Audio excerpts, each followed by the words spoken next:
आज मैं आपसे जिस कलाकार के बारे में बात करना चाह रहा हूँ, वो कलाकार का बड़ा एक रिमार्केबल करियर था।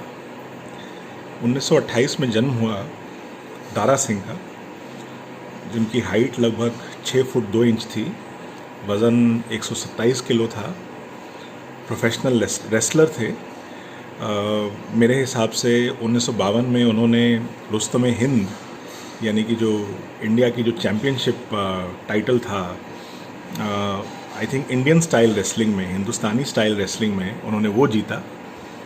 और 1952 में जीता या उससे कुछ पहले जीता होगा। उसके बाद उन्होंने कॉमनवेल्थ रेसलिंग चैम्पियनशिप भी जीती और बड़ा नाम वाम कमा रहे थे वो कुश्ती से।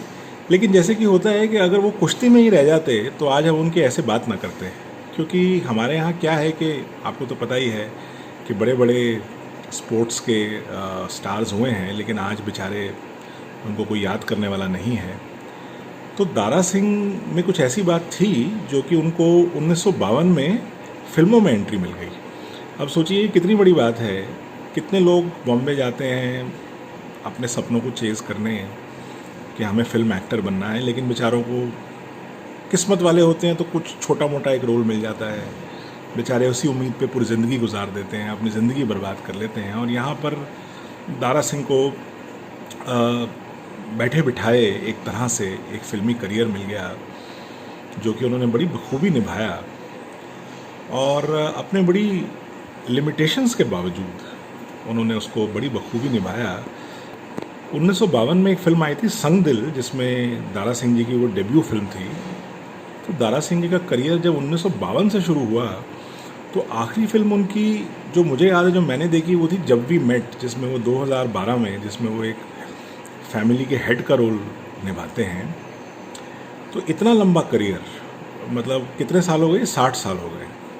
60 साल लंबा फिल्म करियर किसी का हो तो वही कमाल है। तो दारा सिंह जी की पर्सनालिटी में मतलब कुछ था, कुछ उनकी शख्सियत में कुछ ऐसी कशिश थी जिनको हम लोग शायद पहली दफ़ा मिस कर देते हैं, लेकिन अगर सोचें तो कुछ बात थी भाई उनमें। क्या बात थी उनमें? डायलॉग डिलीवरी में तो थोड़ा सा उनका पंजाबी लहजा टाइप था। ओए ओ तू कहाँ जा रहा है? ओए ओ मैं तुझे मच्छर की तरह मसल दूंगा, ओ कमीने। तो वो इस तरह से बोलते थे जैसे ज़्यादातर पंजाबी कमीने को कमीना बोलते हैं और मच्छर को मच्छर बोलते हैं और मसल दूंगा को मसल दूंगा बोलते हैं। पंजाबियों में उनकी बड़ी ख़ास पकड़ थी। उन्होंने काफ़ी सारी पंजाबी फिल्में भी की और उन्होंने चंडीगढ़ के पास मोहाली में एक फ़िल्म स्टूडियो भी खोला, दारा स्टूडियोज़। अब पता नहीं कि भाई अभी भी वो है कि नहीं, लेकिन इससे आपको मालूम चलता है कि वो कितने मशहूर थे, खासकर पंजाबियों में। अभी कुछ दिन पहले मैं पहाड़गंज में गया, चूना मंडी, तो वहाँ मुझे एक सिनेमा हॉल दिखा, मैजेस्टिक। तो सिनेमा हॉल तो बेचारा बचा नहीं था, लेकिन जब मैंने थोड़ा बहुत पढ़ा उसके बारे में, सिनेमा हॉल के बारे में, मुझे जान के बड़ी हैरानी हुई कि 1977 या 78 में दारा सिंह की एक फ़िल्म आई थी भक्ति में शक्ति, जिसमें दारा सिंह हीरो थे, और वो फिल्म मैजेस्टिक पे सिल्वर जुबली हुई थी। तो उस समय हमारा जो पहाड़गंज था, वो हमारे जो पार्टीशन के बाद आए हुए सेटलर्स थे पंजाबी, वहाँ वो काफ़ी रहते थे। तो आप समझ सकते हैं कि दारा सिंह जी कितने उसमें उनका कितना प्रभाव रहा होगा, कितना उनका इम्पैक्ट रहा होगा और कितनी फॉलोइंग रही होगी उनकी उस कम्युनिटी में। और दारा सिंह जी जो फिल्में करते थे वो भी बिल्कुल उनकी पहलवानी की तरह ही होती थी।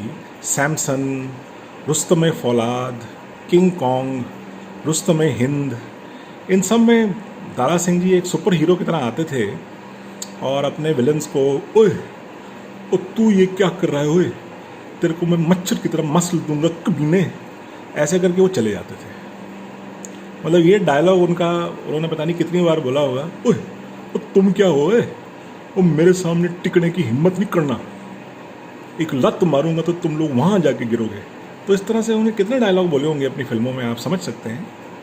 लेकिन आप सोच सकते हैं कि इमेजिन कीजिए कि आप बैठ के सिनेमा हॉल में देख रहे हैं रुस्तम फौलाद या रुस्तम हिंद, और दारा सिंह जी आते हैं और पिटाई करना शुरू करते हैं विलन्स की, विलियंस। उस समय लोग उनको विलियन बोलते थे कि एक तरफ हीरो होता था एक तरफ विलियन होता था कि बेटे वो विलियन को देखा फिर, तो एक तरफ हीरो एक तरफ विलियन। और अगर हीरो तारा सिंह जैसा दमदार हो, उस ज़माने में जब लोगों की सेहत बेचारी वैसे ही बनती नहीं थी, खाने पीने को नहीं मिलता था, दूध की कमी रहती थी, प्रोटीन की कमी रहती थी, तो उस समय एक ऐसे पहलवान को देखना है डोले शोले एकदम, और भारी भरकम ओए, भारी भरकम आवाज़, जैसे कोई गुफा के अंदर से कोई बोल रहा हो, ओए तू कौन है, ओए मेरे सामने से हट जा कमीने। तो ऐसे कोई बोल रहा हो, जैसे कि बड़ी एक डीप सेट आवाज़, तो आप उसका इम्पैक्ट समझ सकते हैं। मुझे तो लगता है कि हॉल में उस समय तालियां ही तालियां बजती होंगी। दारा सिंह जी की और ख़ास बात ये थी कि उनकी फिज़ीक कोई अनवील्डी नहीं थी। मतलब ऐसा नहीं था जैसे बाद में हमारे कलाकार हुए सुनील दी शेट्टी, उनको देख के ऐसा लगता था कि सामने से कोई चिंपैंजी चला आ रहा हो। मतलब उनके कंधे इतने चौड़े थे मुंह के मुकाबले कि अगर वो जो डांस करते थे किसी गाने में, जैसे कि उनका गाना था वो हेलो हेलो बोल के मेरे आजू बाजू डोल के, तो वो हेलो हेलो गाने में उनका वो दूर से देखो तो लगता है सिर्फ बॉडी नाच रही है, मुंह है ही नहीं उसमें। तो इतने डोले उन्होंने बना लिए थे। और यही हाल हमारे बाद में सल्लू का भी हुआ कि उनकी अकल और शक्ल बॉडी के मुकाबले दोनों ही बहुत कम थी। लेकिन दारा सिंह जी का बड़ा वेल प्रोपोर्शन शरीर था, बड़ी चिजल्ड सी बॉडी थी, डोले थे पर ऐसा नहीं था कि डोले फूट रहे हों, मतलब बॉडी से वेल प्रोपोर्शन डोले थे, मस्कल्स थे उनके, ऐसी बात नहीं है। तो यही उनकी कामयाबी का राज रहा कि उन्होंने एक्टिंग जितनी वो कर सकते थे, कभी उन्होंने ये प्रिटेंशन नहीं की, कभी ये उनका प्रिटेंशन नहीं रहा कि मैं बहुत बढ़िया एक्टर बन सकता हूँ। हमेशा अपनी लिमिटेशंस के अंदर रह के उन्होंने एक्टिंग की और जो पैसा वसूल फिल्में थीं वो बनाई। कभी कभार उनको किसी और फिल्म में भी काम मिल जाता था, जैसे आनंद में वो एक बड़ा छोटा सा उन्होंने कैमियो किया, बड़ा बढ़िया रहा। आपको याद ही होगा कि राजेश खन्ना जब जाते हैं सुमिता सान्याल से मिलने, जो कि अमिताभ बच्चन से वो चाहते हैं कि शादी कर ले आनंद में, तो वो दारा सिंह की हेल्प लेते हैं और दारा सिंह वहाँ पे जो ये रोड साइड रोमियो होते हैं उनको मार पीट के भगा देते हैं। तो ऐसे रोल दारा सिंह को बहुत सूट करते थे। बाद में जैसे कि मैंने कहा उन्होंने मर्द में भी काम किया, और मर्द की फिल्म, मर्द में तो उनका डायलॉग बड़ा फेमस हो गया था। मतलब ऐसी फिल्म जिसमें Amitabh Bachchan over the top acting भी कर रहे थे और ओवर द टॉप जंपिंग भी कर रहे थे, वहाँ भी दारा सिंह ने ओए मर्द का बच्चा है तो सामने से वार कर, ऐसा डायलॉग बोल बोल के उन्होंने, मुझे लगता है कि फिल्म का मतलब कब्जे में कर लिया अपने आप को। जब वी मेट में भी उनका बहुत अच्छा रोल था, बड़ा सबड्यूट सा रोल था एक फैमिली हेड का, और मुझे वो डायलॉग उनका बड़ा पसंद है जो करीना कपूर से पूछते हैं। वो कहती है कि, कहते हैं तूने ऐसे कपड़े क्यों पहने हैं, तो वो कहती है ये तो दारजी मैंने ऐसे ही यहाँ के लिए पहन लिए। तो वो कहती है अगर तू पटियाला में ऐसे कपड़े पहन के घूमती है तो बम्बे में तो नंगी घूमती होगी। तो ये डायलॉग मुझे बड़ी इस पर हंसी आई, जिस तरह से दारा सिंह ने बोला इसे। कोई और बोलता तो शायद इतना इसका कॉमिकल इफेक्ट नहीं होता। तो दारा सिंह जी की बड़ी महान शख्सियत थी। और एक उनका जो मुझे तो बहुत ज़्यादा पसंद है, और मुझे लगता है कि आप इंडियन एडवर्टाइजिंग की हिस्ट्री उस ऐड के बिना लिख ही नहीं सकते, और वो ऐड था मिल्क फूड देसी की पंजाब का पहिवा। उसमें वो कहीं पहलवानी करके आ रहे होते हैं, तो उनको कस्टम्स पे इंटरसेप्ट किया जाता है। जलाल आगा उनसे कहते हैं कि भाई दारा जी मुझे कानूनी तौर पर आपका सामान देखना पड़ेगा, और वो देखता है तो उसमें सिर्फ मिल्क फूड देसी घी के टिन्स होते हैं। तो वो कहता है कि दारा जी ये तो असली घी है, इसे यहीं छोड़ जाइए ना। तो वो कहते हैं भाई ये सब हमेशा मेरे साथ होता रहता है, मिल्क फूड देसी घी पंजाब का पहिवा, समझो सोने पे सुहागा। तो ये समझो सोने पे सुहागा जो उन्होंने कहा, और कहा मिल्क फूड देसी घी पंजाब का पहिवा, मैं कह रहा हूँ कि आज तक किसी ने ऐसी बढ़िया कोई, जिसको हम कहते हैं कि जो ब्रांड के लिए फिल्म स्टार्स को ढूंढते रहते हैं, ऐसा एक क्लोज एसोसिएशन मतलब और बिल्कुल मीनिंगफुल एसोसिएशन नहीं रहा होगा। मतलब ऐसे जैसे एक ही कॉइन के दो हिस्से, एक तरफ मिल्क फूड देसी घी पंजाब और एक तरफ हमारे दारा सिंह ऑफ पंजाब।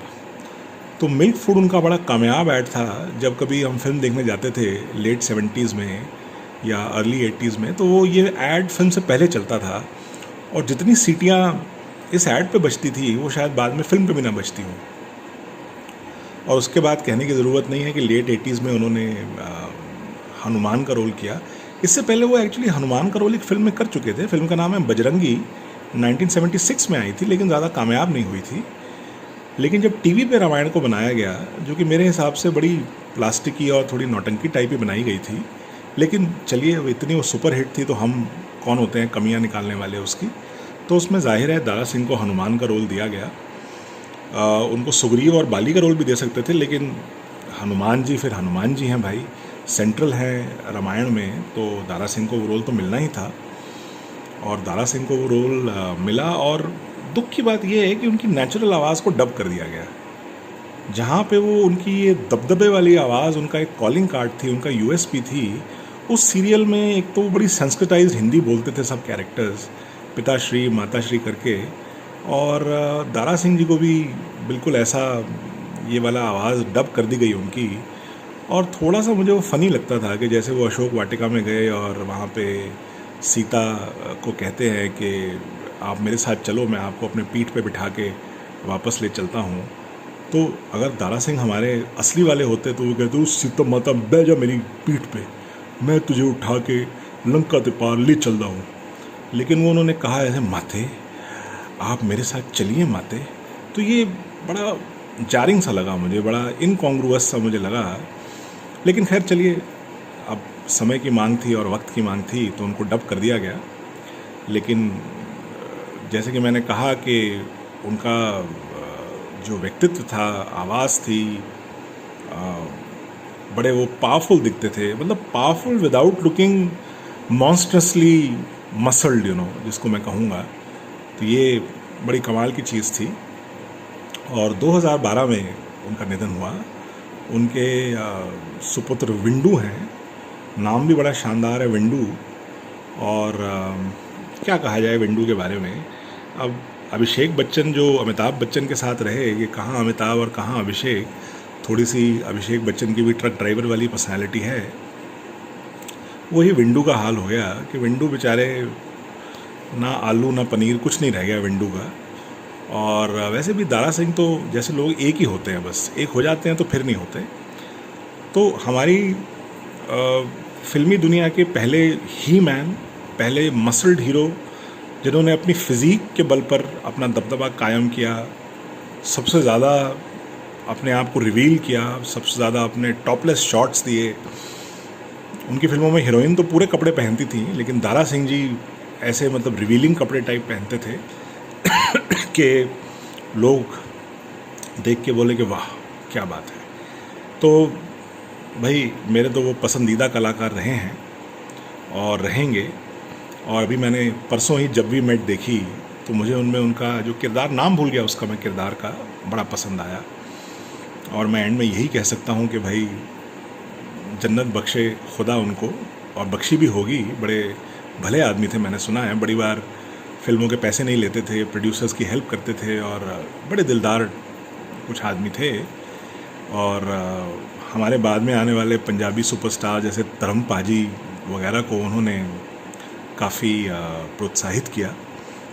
तो भाई दारा सिंह जी के बारे में तो अब यही कह सकते हैं कि समझो भाई सोने पे सुहागा। थैंक यू, और आपका संडे शुभ हो।